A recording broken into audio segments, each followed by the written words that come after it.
And kind of expanding the role of the committee this year, we're looking into how we can help in terms of rural economic development. And one issue specifically that we are working on is trying to provide an exemption, or I guess a definition under Initiative 937, the Clean Energy Act, or the Clean Energy, Renewable Energy Initiatives, that says some of the things that our mills are using, and some of the processes in rural Washington are in fact green and renewable energy. Specifically, black liquor, a byproduct of the pulp and paper process, which can be used then to fuel boilers to power the very plant. That makes sense, as opposed to trying to figure out a way to dispose of the black liquor, actually using it to power the facility. That should be green and should be renewable. A lot of folks agree with me, and we're working on legislation. Included in that legislation would be biomass as well. Using basically what again was a leftover product from forest practices, using that to fuel facilities as well, of course. Almost a no-brainer, I guess, for most people that you would do that, but then also define it as renewable makes a lot of sense to encourage, more of that practice and encourage new technologies as well. The bill is to basically, and sometimes in this process we work with state agencies, sometimes we work well with them, other times we need to get their attention. And the bill actually is to get the Department of Revenue's attention, get them working, I think, in a more realistic way with some folks in our fishing industry. I think specifically the charter industry in this case. Taxing bait and making it retroactive could cost tens of thousands, if not more, for individual businesses that are already, operating on the margin.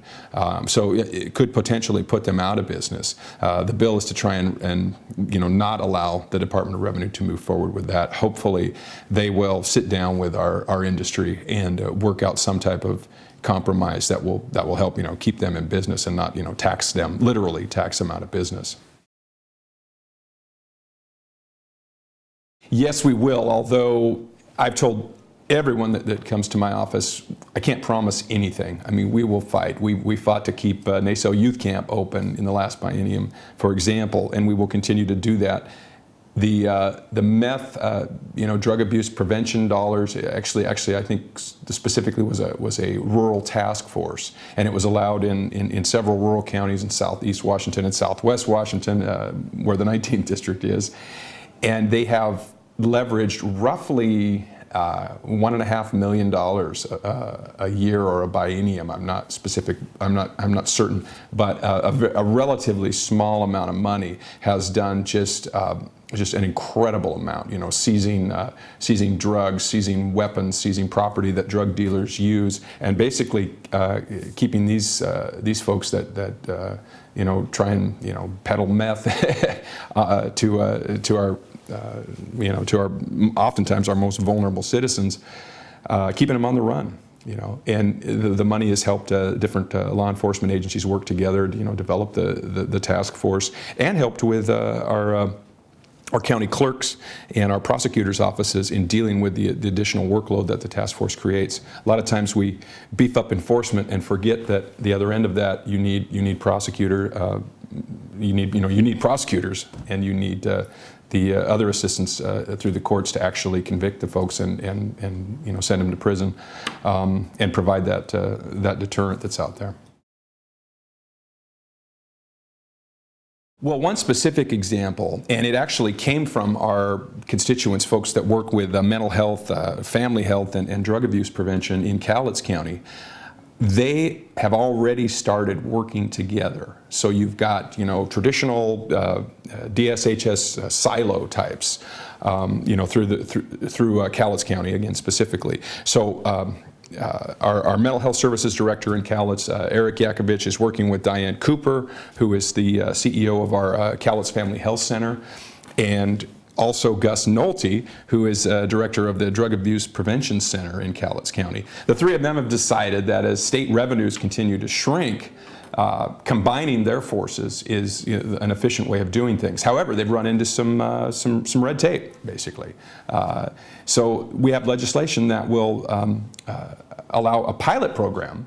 And again, since they're already moving forward in this, the pilot would be in Cowlitz County, to allow for these types of services, mental health, family health, drug abuse prevention, to work together. Instead of 3 separate silos, one silo, receive state and federal assistance and figure out how best to spend that money. Because one of the biggest concerns that many of us have during this recession and fewer tax dollars able to provide services is the costs, not just in dollars, however, I think that's going to be substantial down the road, but just in the human cost to not being able to provide mental health services and medication to folks that really need it. And I don't think we have to look any further than the recent headlines in Arizona with the congresswoman there and the others that were shot and some lost their lives from an evil person, yes. A criminal, yes. And I think he's going to get what he deserves.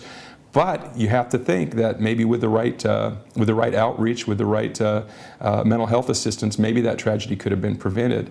And we don't want to see more of that. So the idea that these folks are saying, hey, we're going to work together, we're going to pool our resources, we're going to continue providing services to the most needy, probably using some type of triage method, is excellent. So what we can do is say, thank you very much, go forward and do good. We'll see if we can't remove any kind of red tape or bureaucratic barriers, break down those silos, and allow you to work together. And that's what we hope to do with the legislation through a pilot project. And hopefully, again, demonstrate that this is the way to go and expand it in the future throughout the state of Washington. I think it's extremely important, and talked about this talked about this earlier. I can't talk about it enough, though. We saw bipartisanship in the one-day special session in December. Those are very difficult cuts, and we have much more difficult decisions ahead of us as the 2011 session progresses. But you did see Democrats and Republicans coming together to support that proposal. My hope is that the bipartisanship continues, that Senator Zarelli and Senator Murray continue to work closely together every day throughout the 2011 session and figure out how they can put together a package that works. It probably isn't going to work for the entire Senate, and certainly we'll have the House of Representatives to deal with after that. But if they can come together, I think they can, again, bring most of the people in the state who are, I believe, in the middle of the political spectrum on board and understanding what we have to do. And we have to make some very difficult cuts, and they are going to impact people's lives. But if we can do that in a manner where we work together, where we're not pointing fingers at each other across the aisle, because if that process breaks down, if that bipartisanship breaks down, and we need to do a budget with just Democratic votes, or the other route where it would be maybe the Republicans in the Senate would combine and try and get 3 or 4 Democrats to go along with them, I don't think we would have a budget that would clearly reflect the values of most of the citizens that are right in the middle of the state, and I think lower our chances for success. A budget with all Democratic votes, I think, means you've got to try and put some type of revenue package on the ballot to restore a lot of the cuts that we're going to make. And I really fear that we would be giving people false hopes. Last fall's election results, I think, aren't going to change. The mind of the voters, the mindset of the voters isn't going to change for fall of 2011. I think we'd be, it may be the only way to get a budget passed if we have to do it solely with Democratic votes. But having that out there, I think, just gives people false hopes, and then it's turned down by the voters in November, and there's the budget again anyway. So with those cuts, so again, I think offering false hope would be one of the worst things we could do in the current economy.